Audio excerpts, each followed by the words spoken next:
warahmatullahi wabarakatuh. Di sini saya akan menjelaskan mengenai materi yang telah disampaikan di dalam mata kuliah Presentation and Negotiation. Nah, mungkin yang pertama yaitu pengertian dari negotiation.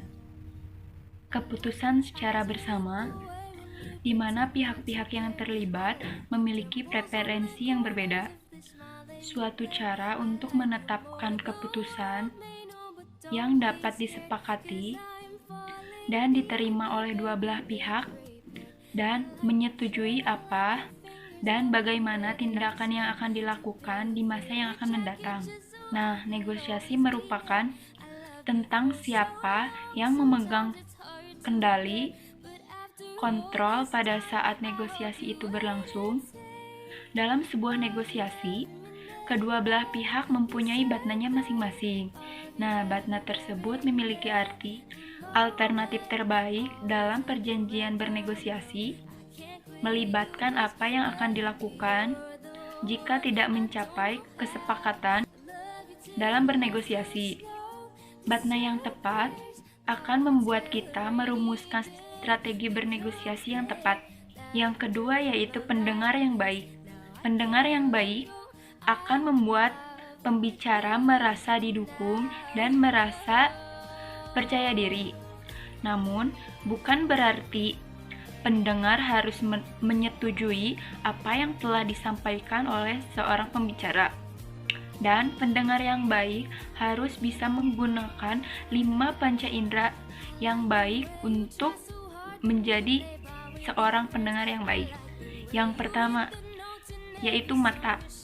Mata mengamati secara keseluruhan dengan melihat body language pembicara atau lawan bicara.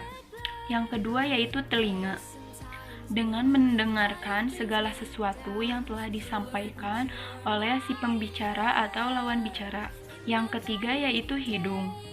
Hidung mengamati dengan cara bebauan, dengan menilai kondisi nyaman atau tidak nyaman. Yang keempat yaitu lidah, mencicipi sesuatu yang dibutuhkan oleh lidah. Yang kelima yaitu kulit, mengamati secara sentuhan, jadi kita bisa mengetahui keadaan seseorang, entah itu gugup atau tidak. Dan perbedaan secara keseluruhan. Ketiga yaitu paradigma.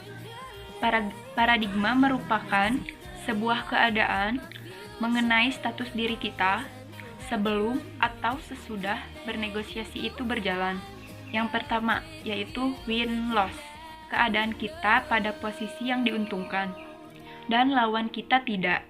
Contohnya, satu pihak berhasil main basket meskipun pihak kedua tidak bisa dan tidak suka terhadap basket.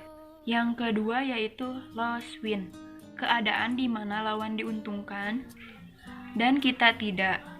Contohnya, pedagang mengurangi harga jual terhadap pelanggan dengan harapan pelanggan percaya terhadap penjual tersebut.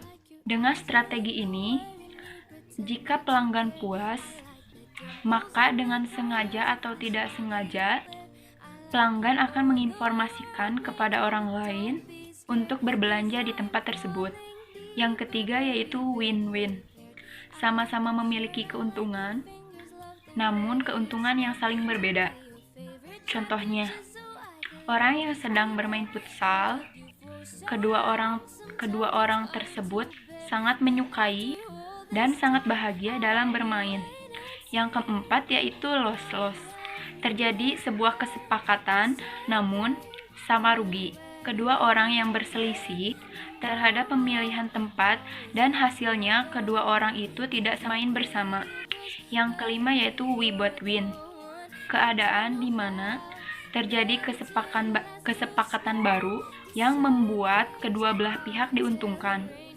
Yang keenam yaitu we both loss, keadaan di mana terjadi kesepakatan baru namun membuat kedua belah pihak dirugikan. Yang terakhir yaitu handling konflik. Fungsi dari handling konflik yaitu menentukan jalan keluar yang tepat untuk mendapatkan kesepakatan. Dan ada 5 cara untuk handling konflik. Accommodate, Yang kedua, collaborate. Yang ketiga yaitu avoid. Yang keempat yaitu compromise. Dan yang kelima yaitu control. Semua itu bergantung pada posisi perundingan. Posisi yang dimaksud adalah posisi win-loss sebelum dimulai. Selain bergantung pada posisi, pengguna handling konflik juga bisa bergantung pada tujuan akhir atau goals dari hasil negosiasi yang ingin kalian capai. Kalau posisi kita win, maka kita bisa handling konflik dalam negosiasi dengan cara kontrol, kompromi, dan kolaborasi. Sedangkan kalau berdasarkan goals, itu tergantung pada hasil akhir yang ingin diraih. Apabila mengharapkan profit, maka gunakan kontrol. Apabila ingin seimbang profit dan juga relationship dengan lawan negosiasi, maka gunakan compromise. Lebih baik apabila menggunakan kolaborasi. Contoh posisi win sebelum negosiasi dimulai. Misalnya, negosiasi menjual barang elektronik bekas, konsumen menawar dengan harga rendah, sedangkan barang yang ditawarkan tidak memiliki celah untuk menawar harga rendah, seperti barang tersebut tidak memiliki lecet sedikit pun. Itu merupakan contoh tentang siapa yang butuh besar dan siapa yang menguasai situasi di awal negosiasi. Nah, mungkin itu saja penjelasan dari saya. Assalamualaikum warahmatullahi wabarakatuh.